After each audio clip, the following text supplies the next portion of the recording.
Crispé sans doute par l'enjeu et incapable de trouver le cercle, Chalon se voyait infliger un 8-0 d'entrée. Les maladresses s'enchaînent en ce début de match. Denegg fait la course en tête sans être véritablement dominateur. Dans le second quart-temps, le jeu s'équilibre. Larry Blair est toujours aussi adroit, mais Chalon relève la tête, grâce notamment à l'efficacité retrouvée de James et Schmeider. À la mi-temps, Chalon accuse un retard de 5 points, 32-37. Chalon a dû mettre 3 minutes et demie avant de marquer ses 2 premiers points.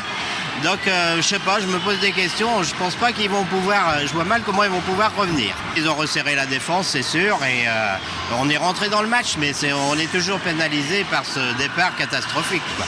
Je trouve qu'on a un bon Julien Jay, fait un bon match. On a été un petit peu absent sous les panneaux au début de match. Je pense qu'en deuxième mi-temps, si on continue de défendre, ça devrait aller. Mais il va falloir tenir leur Américain qui mène le jeu, qui peut prendre le jeu à son compte. Il faut qu'il soit un petit peu plus offensif, un petit peu plus adroit et il gagne le match. Ils sont bien revenus là, ils sont en train de bien se reprendre.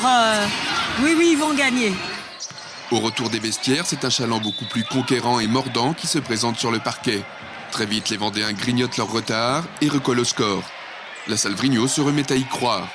Mathieu Boutry et James s'imposent désormais dans le jeu intérieur et facilitent ainsi les shoots des Boissier, Jay et Schmeider.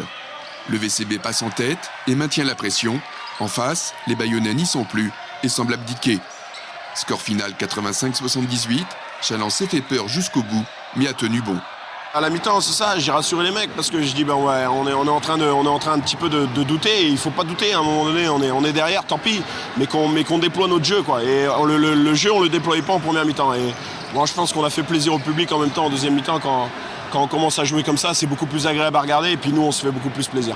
L'important, c'était la victoire. On a un groupe un petit peu embêté par des pépins en ce moment, donc c'était un petit peu compliqué. En plus, on restait sur 2 défaites, ce qui explique un petit peu notre début de match un peu poussif. Je crois qu'on était un petit peu rentré dans le match avec la peur au ventre, mais on s'est libéré dans le 3e quart-temps. Nos intérieurs, Mathieu et Juan, ont vraiment fait un gros match, ce qui nous a permis de prendre le meilleur sur cette équipe de Bayonne.